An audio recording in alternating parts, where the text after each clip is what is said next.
Wanita baru saja terbangun dari tidurnya, langsung menyadari bahwa bayi yang baru ia lahirkan sudah ditukar oleh suaminya dengan wanita licik itu, demi bisa menukar kembali anak kandungnya. Wanita pura-pura lelah dan butuh istirahat. Begitu pria itu keluar dari kamar, wanita diam-diam membawa bayinya ke kamar wanita licik, dan menukar kembali anaknya. Ternyata wanita ini adalah seseorang yang terlahir kembali. Di kehidupan sebelumnya ia bersusah payah membesarkan anak itu, namun hingga detik kematiannya, baru ia tahu bahwa anak yang ia rawat selama ini ternyata adalah anak haram suami dan wanita licik itu. Sementara anak kandungnya sendiri telah mati menyedihkan dalam siksaan. Lebih parahnya lagi, anak yang ia besarkan justru menyuruh orang menghina kehormatannya. Wanita itu akhirnya meninggal dalam rasa malu dan keputusasaan. Mungkin langit merasa iba atas tragedinya, memberinya kesempatan untuk hidup kembali. Ketika wanita itu kembali membuka mata, ia telah kembali ke hari saat ia melahirkan anaknya. Ia langsung menggendong bayi itu dan memeriksanya, dan sadar anaknya telah ditukar oleh suami dan wanita licik itu. Itulah kenapa ia segera menukar kembali anaknya saat ada kesempatan. 3 hari kemudian, wanita licik melihat wanita itu terlihat akrab dengan suaminya. Ia cemburu dan marah. Semua emosinya ia tumpahkan pada bayi yang ia gendong. Ia menghampiri wanita itu, sambil terus mengumpat bayi dalam gendongannya. Ia pikir bayi itu adalah anak kandung wanita itu. Namun di depan orang banyak, ia malah memuji bayi itu sangat menggemaskan. Saat itu wanita tiba-tiba berdiri, dan mengumumkan bahwa bayinya akan memakai nama keluarganya, serta mewarisi gelar bangsawan dan seluruh harta keluarganya. Mendengar ini wajah suaminya langsung memerah karena marah. Ia mengira anak yang bersama wanita itu adalah anaknya dengan wanita licik. Namun demi jabatan dan harta, ia menahan amarah dan tidak berkata apa-apa. Sementara itu wanita licik demi menghina wanita itu, memberi nama anak yang ia gendong dengan nama budak.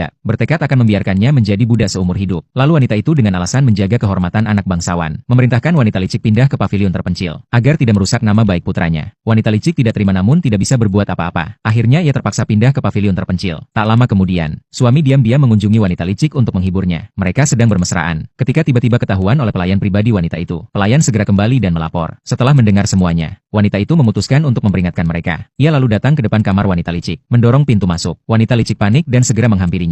Wanita itu berpura-pura peduli, dan bertanya apakah ia sedang mencari sesuatu. Wanita licik berbohong dan berkata sedang mengejar tikus. Pada saat itu, ujung pakaian suaminya yang bersembunyi di lemari terjepit oleh pintu dan membuatnya ketahuan. Wanita itu tersenyum, lalu memerintahkan pelayan membantu wanita licik menangkap tikus. Pelayan pun meletakkan barang dan bersiap mencari tikus, namun segera dihalangi oleh wanita licik. Kemudian wanita itu perlahan mendekati lemari. Suaminya ketakutan dan tak berani bersuara. Wanita licik sangat gugup. Saat wanita itu hendak membuka lemari, wanita licik buru-buru berdiri di depan dan bersikeras akan menangkap tikus sendiri. Suaminya yang bersembunyi hampir pingsan karena takut. Wanita itu hanya tersenyum dingin, lalu berbalik meninggalkan lemari, duduk santai dan minum teh. Ia mengatakan bahwa kedatangannya kali ini hanya untuk mengantar pakaian. Setelah itu ia pun bersiap pergi. Sebelum keluar, ia memperingatkan agar tikus di kamar segera ditangkap, supaya tidak melukai dirinya. Wanita licik menggertakkan gigi karena marah. Begitu wanita itu pergi, ia buru-buru membuka lemari, dan suaminya jatuh tersungkur keluar dalam keadaan sangat memalukan. Waktu berlalu 18 tahun. Hari ini adalah hari perayaan kedewasaan putra wanita itu. Sesuai adat, putri kerajaan akan datang memberikan gelar bangsawan. Wanita itu dengan serius mengingatkan putranya untuk tampil baik. Sekarang putranya sudah tumbuh dewasa, tampan dan berwibawa.